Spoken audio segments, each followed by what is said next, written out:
It is a scam when you don't allow everyone to operate on fair terms. We are the Robin Hoods of sports betting. We take something back from the rich bookies and enable our customers to beat them instead. Hi guys, Alex here and welcome to episode 56 of the Trademate Sports Betting Podcast. Today I'm joined by a computer scientist and also the author of Calculated Bets, Stephen Skiena. How are you, mate? Welcome to the podcast. Very good. Nice to meet you. Nice to be here. You've already got the book out. That's great, mate.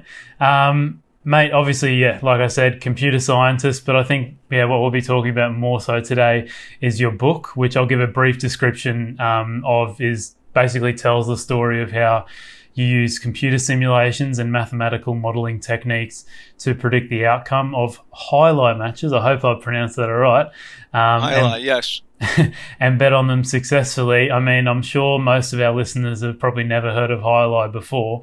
Can you kind of explain the sport of jai-alai?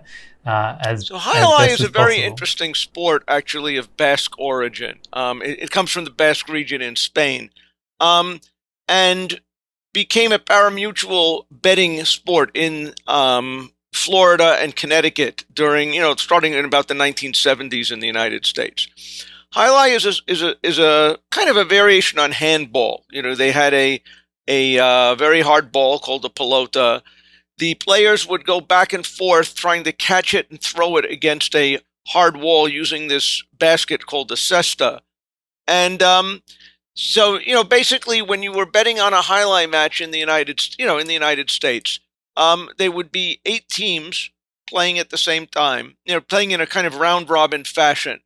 Two teams playing against each other on any given point. And the goal, as a pari-mutuel sport, your goal was to try to predict who would win. You could bet on who would win. You could bet on combinations of first, second, and third. Trifectas. You could bet on certain pairs of which teams would come in first and second, called quinellas. And basically, it was a pari-mutuel betting sport that was a lot of fun to watch. And again, if you ever have the opportunity to watch a jai-alai match, I think it's actually quite interesting athletically. It's still played in Florida. There's a fronton in Dania, Florida, which is near Fort Lauderdale, and there's also a Miami jai-alai. And if you're ever in the Basque region in Spain, that's actually the place to probably see the best jai-alai in the world. And that's actually a very interesting trip to visit a fronton out there. Yeah, so you got Spain and the US. They're the only places it's going on at the moment. As far as I can know, again, the history of jai-alai is actually quite interesting. During the 1960s, let's say, there was nothing you could bet on in the United States, basically, except horse racing. It was pari-mutuel. It was before lotteries were even really allowed. And jai-alai came in the 1970s as another pari-mutuel sport, like horse racing. And it became very, very popular for a while, for many years. But kind of has faded pretty dramatically because of competition from casino gambling. So there is a lot less, so the frontons, for a while you could bet in Connecticut and Rhode Island, and those frontons closed. There were, more frontons in Florida. 2 of them are still creeping along, but largely because of the support of, they have casino gambling along with the fronton. So it's, I think it's a wonderful sport, and if you get a chance to watch a jai-alai match, it's a very exciting thing. But unfortunately, jai-alai is not as big a thing as it was, even 20 years ago. Yeah, and before we get into your book and how your algorithm works, the easiest way I can kind of dumb it down, I guess, is jai-alai, because I imagine not many people have watched it that are listening. Would you say it's pretty similar to, I just think of it as squash, but on a really big court and maybe a little bit slower, it's not always hitting it back and forth. Right. Well, I would say, again, I would have said handball. Squash is a similar kind of a thing. The differences are, one, the court is enormous, okay, and that's necessary because the ball travels so fast. When you have them playing off of a rock hard granite wall is what you're hitting it off of, the ball off of. The ball is like a rock, and it really flies off. And when you've got a basket, the leverage you would get from the distance, the ball would travel 180 miles an hour or something like this. And so it was, and you would have to. It's quite interesting to watch. Actually, there's one other fronton that's an amateur fronton in Connecticut still. But for wagering, I think the only places where you can wager on it now, in the United States, is at Dania or at Miami. Yeah, I watched a video that was, I think it was a news channel in Miami maybe, and they recently said that jai-alai's kind of success hinges on the money that is gambled. Would you say that's true? And like, if you were going to try and bet on jai-alai these days, is it all kind of in person, or would you actually be able to do it online at any bookmaker? When we'll talk about my game, it's not really something you would do at a bookmaker. Okay. It's the kind of a thing that when we were doing our gambling system, there was a the fronton. It's kind of, again, run by an individual stadium or fronton. They're kind of independent entities. The fronton had a auto trading system. We had to actually dial in our bets, okay, back in those days. And I don't know to what extent you can bet, let's say, over the internet or something like that on these things now. I imagine most of the, again, it's a lot smaller than it used to be. I imagine most of the action is, actually at the fronton. Although I do believe there's some remote trading at other casinos and things like that. So there are sports books, I guess, where you can bet on other events. I know at times jai-alai was available at these. Okay. All right, mate. And then so let's talk about the algorithm that you produced, or the model, whatever you want to call it. How do you want to just give me like a brief explanation of how it worked? So jai-alai, what made jai-alai very interesting as a betting sport was the scoring system. That again, you had 8 teams that were playing simultaneously, and but only 2 teams would play at the same time. So any match had 8 games, 8 teams. You had 2 teams playing at a time. They kind of started out in an order from 1 to 8. Maybe they're based on their uniform number, and then the winner would keep playing. The loser would go to the end of the line, and the first team to accumulate 7 points was was the winner. And if you think about that a little bit, it pays to start with a uniform number that is 1 or 2 instead of a uniform number like 8, because you get the first crack at playing. If your goal is to get 7 points fastest, well, the quicker you can get on the court, the better off you are. Even if you lose relatively quickly, you'll get another crack at it pretty quickly. So the ordering of the teams in the queue made a big difference in the outcome. And and there was one other tweak to the scoring system, which was after the first trip through the queue, all the points would count double. Okay? So let's say if you were team 8, if you won your first point against whoever you were playing, by the time you finally got on the court, you would get 1 point. If you then won the next point, you would get 2 more. That would mean your total was 3. And so in some sense, if team 8 started by winning 4 points in a row, it would win. Where team 1, they had an advantage. They got out there first. They would have to win their first 7 points to immediately win. Okay? So they tried to balance out the advantages for this with this kind of complicated, spectacular 7 scoring system. But the real result was it created substantial biases in what kind of combinations were likely to come out. So you can kind of imagine the scoring system would try to correct who would come in first, to try to make the post positions roughly equal to win. but you're allowed to bet on who came in first, second, and third. It's extremely hard for the combination 6, 7, 8 to come in, because 6 would have to kind of win a lot of points, but to do that, it would have to beat 7. But 7 has to get a lot of points to come in second.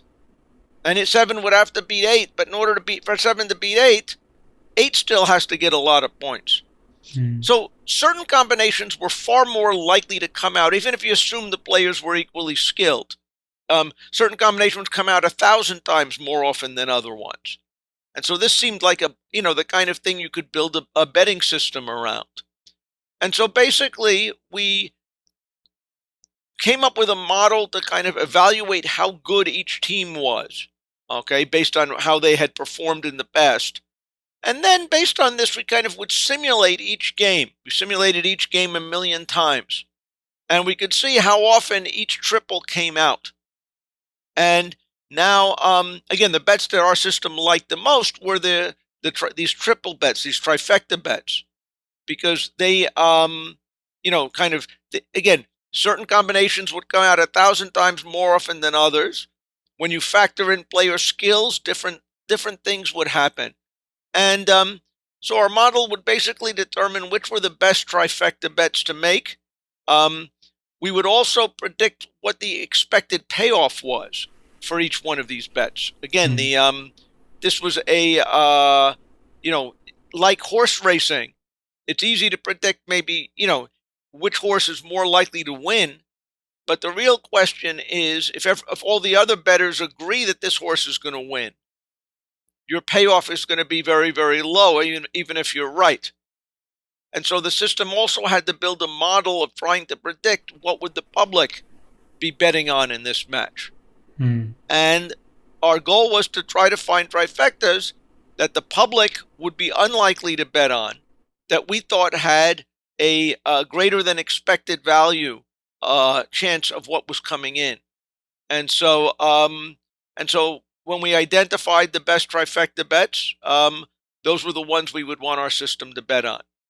And, because we were living in kind of ancient days, we developed a kind of Rube Goldberg type device to phone in our bets to the Connecticut Auto Tote system. We programmed a computer modem to kind of talk to their voice response system and pretend that it was punching buttons on a telephone keyboard, typing in our bets. And the net result was a completely automated system for betting on jai-alai. Every day at night, it would go look on the internet of who was going to be playing the next day, what teams. It would compute their records. It would simulate each match 1,000,000 times, identify the best bets, identify the probabilities of success of each trifecta, what was the quality of the trifecta, and also it would calculate how much money we could afford to bet on this, because again, the betting pools were relatively small. Because it was a parimutuel system, there was a definite limit to how much money the pool could absorb before we were essentially betting against ourselves. And so the odds weren't fixed at all. What? The odds weren't fixed at all. No, this was a parimutuel system. So it was not, again, in a parimutuel wagering. I don't know if everybody's familiar with that. This is what they do in horse racing. Yeah. What would happen is that when you go to a racetrack, you bet on one of the particular horses, and the house will keep 20% of all the money that is bet, and then the remaining 80% would be divided among the winners. So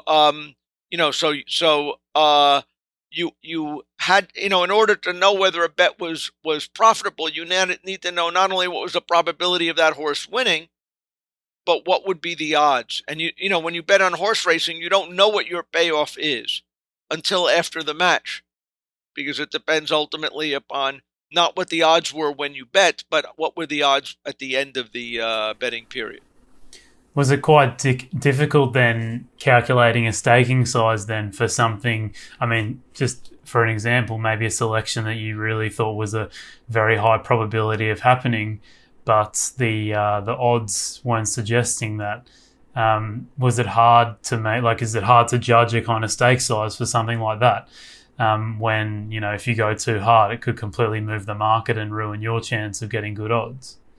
So, again, if what we hoped were, again, the betting pools in a highlight were, when we were betting, you probably had about, perhaps a few thousand people betting. So the betting pools were not that incredibly large. We were betting on these trifectas, which were relatively rare events. We kind of wanted to bet on trifectas that were rare enough that there would probably not be a lot of people betting on it. Because even if one other person bet on our trifecta, that would cut our pool in half. Okay, that would cut our payoff in half. And basically, from looking at past performance of what people bet on, okay, we built a model that did a reasonably good job of estimating the payoffs. Again, sometimes we were disappointed that we would win a trifecta and somebody else had also bet on it and our payoff was lower. Okay, but we did a good enough job to to clear money on the operation. So it was an interesting modeling challenge to try to predict these kind of things. No, mate, it's quite fascinating, your explanation of the model there. It's very, very interesting. How relevant is it today, though? I mean, compared to 20 years ago, do you bet on jai-alai much nowadays? So, again, I am in New York. Jai-alai, when it was in Connecticut, was something that was when you had frontons in Milford and other cities in Connecticut, this was a lot more accessible to me. So these days to bet, I would have to visit Florida, and when I visit Florida, if I can, I like to visit a fronton. But the interesting thing about the book, or I guess the following of the book, largely came from people in the hedge fund world. It's actually kind of interesting. The pool of jai-alai bettors was not enormous. Okay, it's certainly not serious jai-alai bettors. So it wasn't like I was going to get it. But on the other hand, this idea of building a model to make predictions as to whether a bet is good or not, okay, is exactly what people who work in hedge funds on stocks do. And the book developed actually quite a following among people in the hedge fund community, because it was kind of good at explaining to, non-technical people how these systems work. I mean, the kind of issues I was worrying about here were exactly the same kind of issues that you would be worrying about in any kind of stock trading system. How do you predict what the probability of certain movements are? What would be the expected profit from such a movement? Okay, what is going to be my impact of my trades on the expected payoffs, on the prices of the stocks?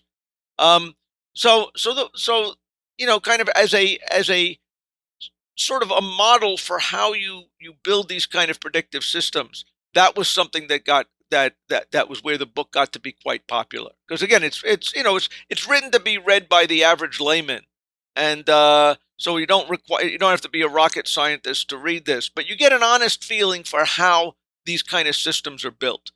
And so I would say the biggest relevance of the book was there. As far as the relevance of these kind of ideas, again, we were using a Monte Carlo simulation approach, a simulation approach based on random numbers. And these kind of simulations are very commonplace and very important to try to understand. Right now we have the election coming up, and everybody's worried about what's the probability of, let's say, some complicated event like which party is going to control the United States Senate. These are complicated predictions, but the way that these predictions are made, at least on my favorite modeling sites, are typically by these Monte Carlo simulations, by randomly playing an election, play it randomly, 100,000 times, and then see what happens. How often did one party win over those 100,000 simulations? And these are good for not only giving you a sense of who's going to win, but how likely how confident you are about something like that. And so I think that the approach we use is a good approach for a lot of mathematical modeling problems. We relied a lot on the special kind of structure of the scoring system in jai-alai. So it's a little bit hard to directly apply this to something like horse racing or to apply this to something like football betting, which doesn't have these kind of discrete events that are happening in a regular way. But anyway, but I think it's an interesting thing to understand how modeling is done, and also it's important to understand how hard it is. So one thing that when you're trying to, make bets, one thing was we had to work amazingly hard to build a successful system in jai-alai. I kind of thought, oh my God, the people who attend jai-alai matches are idiots. We're going to have no trouble being smarter than them. And it took a lot of work till we were able to build a successful system. This is not, gambling is not an easy way to make money if you're really trying to be going to be doing it in a reasonable way. So it's a hard way to make easy money, and that I think is something to keep in mind. Yeah, do people, I mean, you mentioned that you're in New York now, and obviously it's very hard for you to get to a match and bet on it. Do people approach you from other states like Florida and ask you if they could have a go at your model or try and buy it from you or something like that? There were some interesting communications with people over the years. One of the more interesting events was actually that I took a year in Hong Kong. I'm a professor at a university. I get a sabbatical year. And one year I was on sabbatical in Hong Kong. And there they have some large, well-organized kind of betting syndicates in horse racing. Horse racing is very big in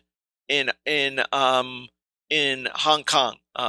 And for a long time, the bettors there were really terrible. They would bet on by lucking numbers rather than how good the horse was. And so these betting syndicates, which would build models predicting these kind of things and make large-scale bets, became very, very profitable. And while I was in Hong Kong, I got in contact with a fan of the book who worked for one of these syndicates. And so I spent a couple days hanging around these people, trying to see how their world worked. And again, they were essentially a hedge fund trading on horses, okay, instead of stocks. And again, after you go through that, you realize that, again, to do this right requires a great deal of sophistication. And, it's okay to do things for fun. But if you're trying to do this right, there's a great deal of sophistication involved with that.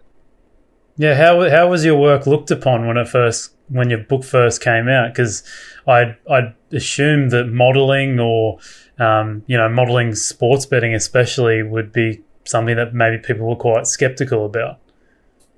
Well, I would say that when we started doing this was near the beginning of, I would say, the hedge fund era. Okay, so the quants that were trading on stocks, I would say this was relatively near the beginning of that era. And these people, had to go through a certain amount of, had to prove their merit before they would really be able to take over Wall Street, compared to people who said, oh, I know what a good stock is, or trade it, based on other kinds of things.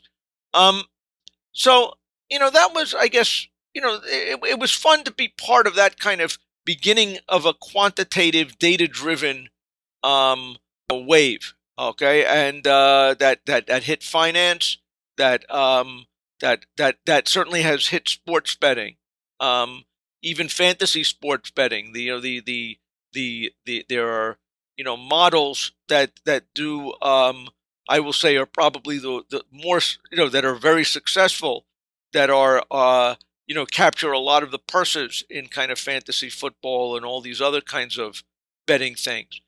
So that was it. Part of it, remember, is also I have an honest job, a day job. I'm a professor at a university.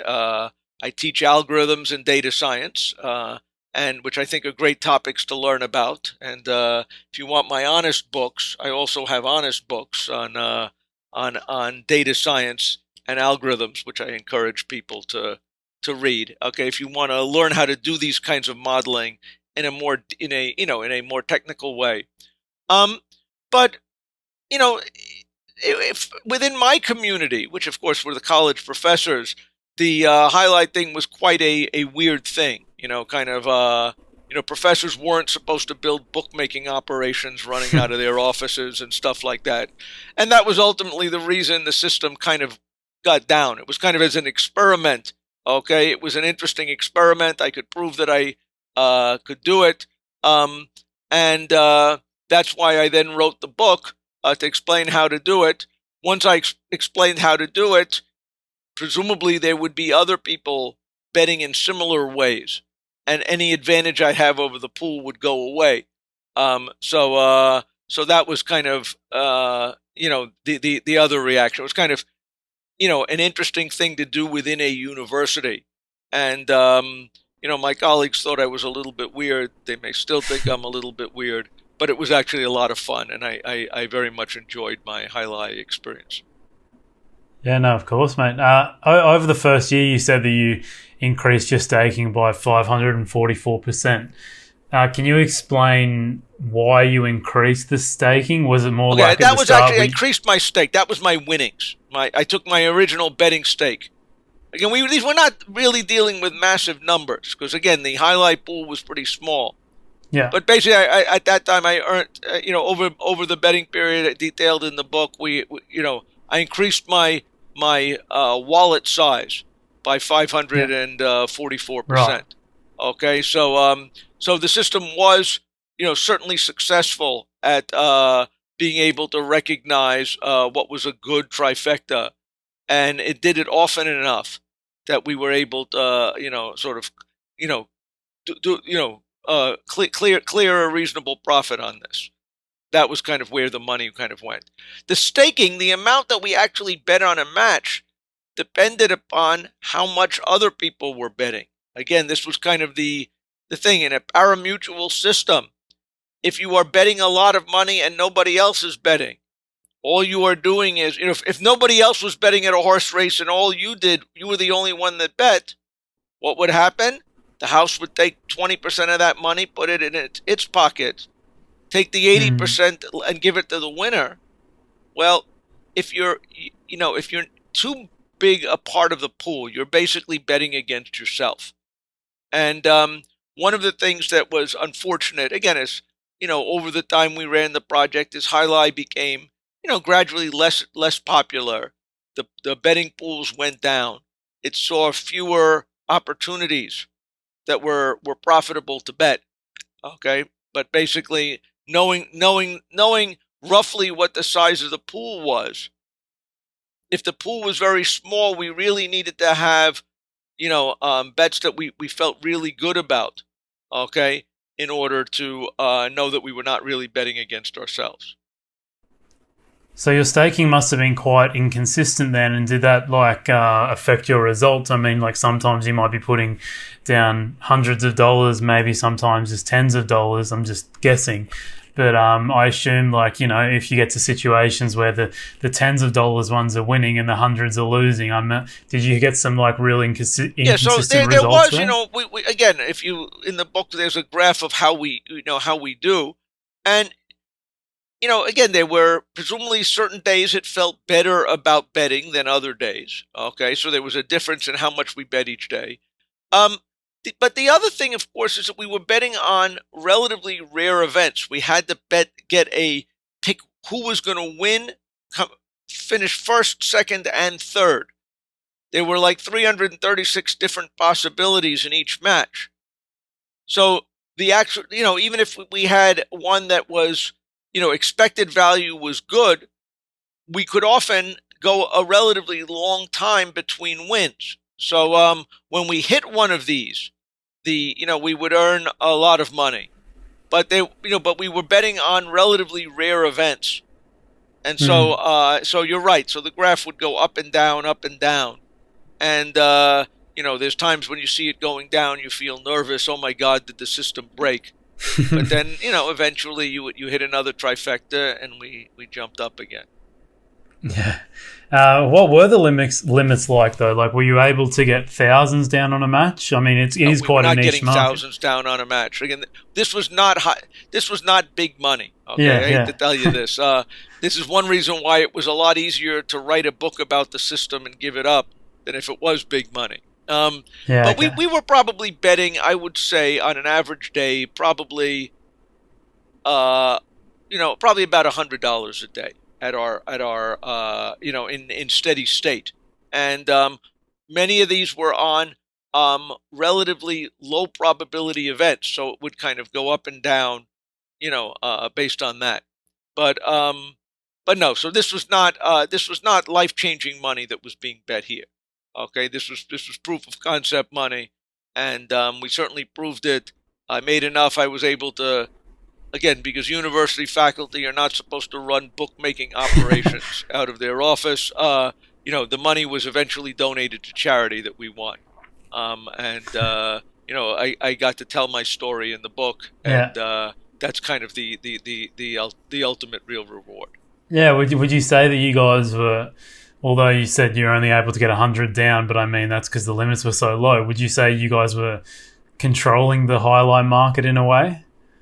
We were not controlling the jai-alai market, but we were big enough that we knew we were making at least a little dent in it. Okay. The betting pools were probably, when it came to betting on one of these trifectas or these combinations, we would, in fact, actually end up usually betting on something called a trifecta box. They had a special bet where you could, instead of betting, I think it was $3 for a trifecta, you could bet something like $12 for all the different permutations, the 6 different permutations of 3 teams, which meant that you were buying these tickets at essentially half price.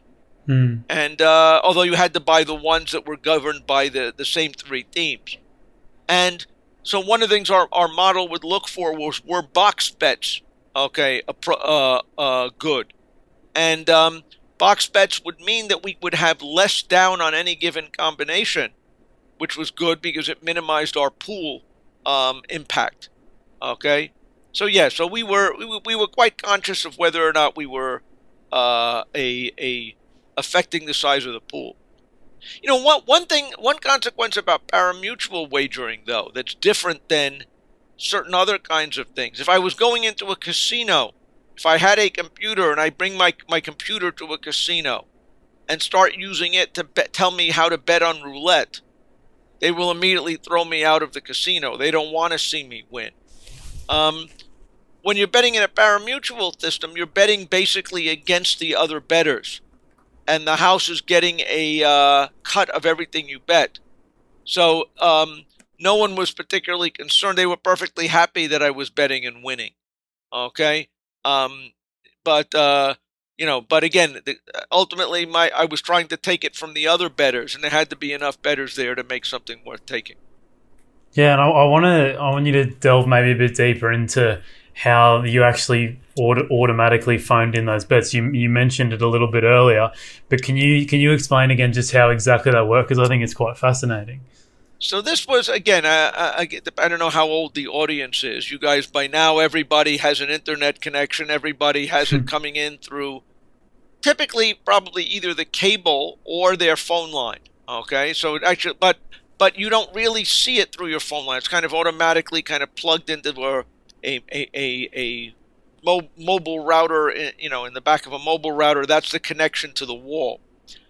In the early days of the internet, if you wanted to get on a computer remotely, you used a dial-in modem. And originally, these things were these wonderful things that would take a phone, and that they had these cups, these acoustic couplers that would run around the this thing, and they would send touch tones to kind of program the dialing system of the phone company, and then send data back and forth by making chirp noise, and listening to that, and that was how the data flew back and forth between your computer, was through these phone lines. Well, the Connecticut system, their autotote system, was one of these dial response systems where you call up and you're supposed to push dials. Okay, you would call them up and they would say, okay, what's your account number? And you'd have to type in your account number on the phone.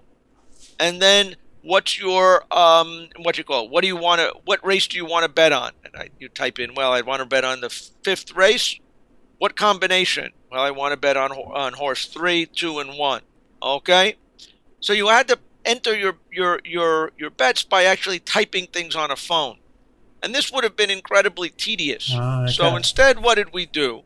We took one of these modem devices and we programmed them. One of the things they had to be able to do was to call out in order to make a connection. So we programmed one of these devices to pretend it was a person doing the dialing. And we had kind of had to build something that would kind of synchronize between what the, when the Connecticut system was expecting somebody to say something, type something in, and what we wanted to type. And so it was a little, it was kind of an art back and forth because we weren't really listening to them. Okay, we were kind of doing this all from timing, but and it sometimes we lost bets, and sometimes we lost bets we were going to win, but they weren't made properly because our system got out of sync with their autotote. But we got enough bets in that we were able to run this autonomously. And it really became kind of like a program trading system. And it was fun to watch. I'd get an email in the morning telling me what we had bet on and, how we had done. And, it was fun to watch. Oh, it's awesome. Was it, at that time, was it kind of groundbreaking technology? I would say groundbreaking. I'm hesitating to say, but I'd say it was a good hack. And, it's still a fun story to tell because it required surmounting a bunch of hurdles and using a piece of technology not in the way that it was supposed to be used. So that was actually quite appealing, and it was a fun project. And again, I still am. I'm a computer scientist. I'm still interested in modeling. We do a lot of work on machine learning in my research lab. I'm interested in gambling as a good example of what probability is about and what modeling can do. So yeah, like last year we wrote a little paper on lottery systems and when you would expect is a good. When there's a lottery, how much money needs to be in a lottery pool before it becomes a profitable. The expected value of betting on that lottery is positive. So I'm gambling is an interesting thing, and this was our fun foray into it. Yeah, well, that was going to be my next question. Have you tried? Obviously, your model wouldn't work in other sports, but have you tried just creating a whole new model because of your experience with jai-alai on any other sports?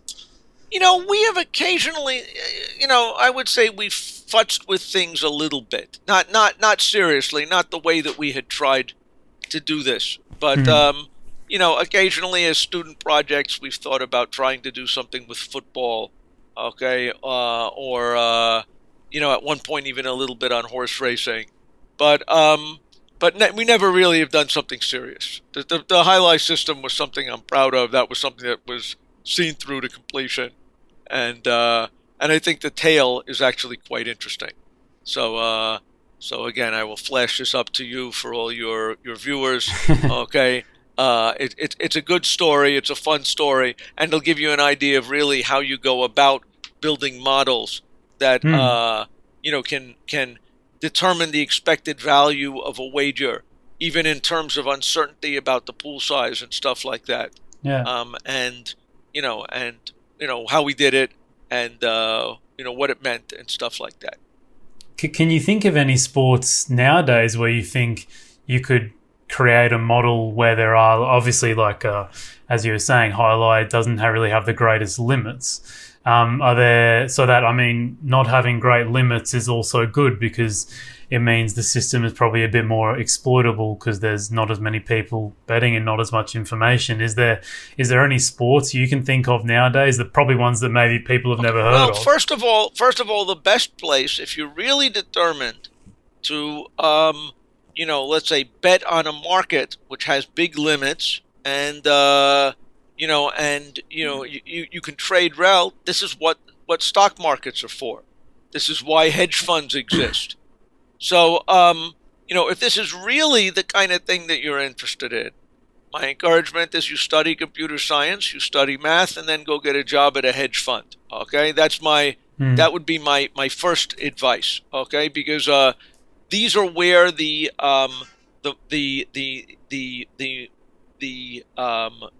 pools are large enough that you can do big things, and they're interesting. Now with sports, again, it's the question of how big a pool is depends. This changes with time, and the question, I guess, what I would be thinking a little bit is, in worlds of internet gambling, okay, as in the United States historically, you have not been able to bet across state lines, without it being basically a federal crime. The Connecticut had an agreement with New York. That's why I was safe to use have my phone dial into Connecticut for the auto tote at that time. Now there seems to be a trend towards possibly relaxing some of these restrictions. Okay, I'm not quite sure I know the state of the art right now, but I think if there was large scale betting on on elections, would be an interesting thing. If there was large scale betting on systematized in a way that you could kind of trade it on sports like American football, I think this is interesting. But again, what I will say is that the most profitable things are probably the more confusing, the more complicated bets.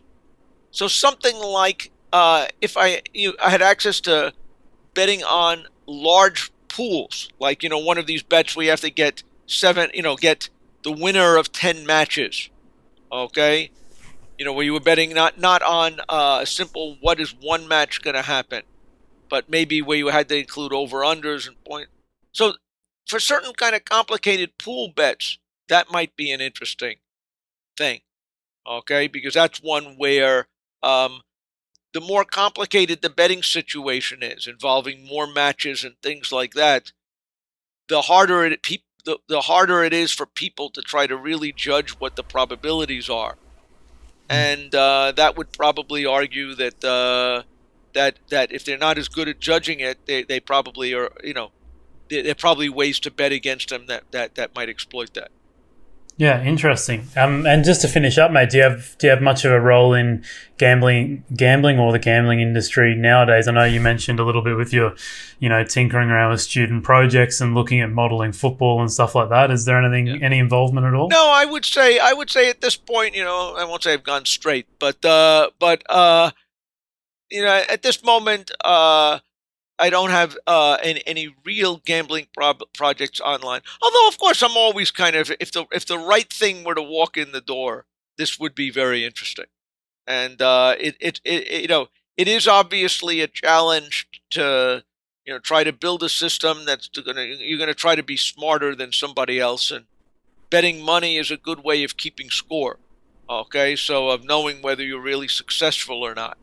So So I do, if the right question came in the door, I would be interested in talking about it and thinking about it. But at this moment, I don't have any active gambling projects at this moment. No, awesome, mate. Cool. All right, just to finish up, do you want to just tell listeners where they can find you and your book and whatever projects you're working on now? I'm a professor at Stony Brook University. I'm on the web if you need to look me up. Again, my book is on be able to buy it. It's from Cambridge University Press. It's Calculated Bets, Computers, Gambling, and Mathematical Modeling to Win. And you can certainly get it on Amazon, and along with my other books. And so I encourage you to take a look at that. And it may give you a different perspective on how you model things and how you make intelligent wagers. Yeah, no, it's been a pleasure having you on, mate. Very, very interesting stuff. Obviously, something we've never ever talked about on the podcast before. I guess to have a good spin up, which was lots of fun, mate. So thanks for coming on. Fun. Okay, thanks a lot. Thanks a lot for having me. No worries, guys. Next podcast coming out for everyone. We'll be looking at the EPL again with Haru and George for the upcoming round. But other than that, thanks for listening. Make sure you do a quick rate and review of the podcast and subscribe to us wherever you listen. And if you're looking to implement some of the strategies we talked about today, maybe not some of the highlight ones, but more so the value betting ones, make sure you start a free week trial of Trademate Sports. Cheers again, Stephen, and catch up soon. Thank you very much. See you guys.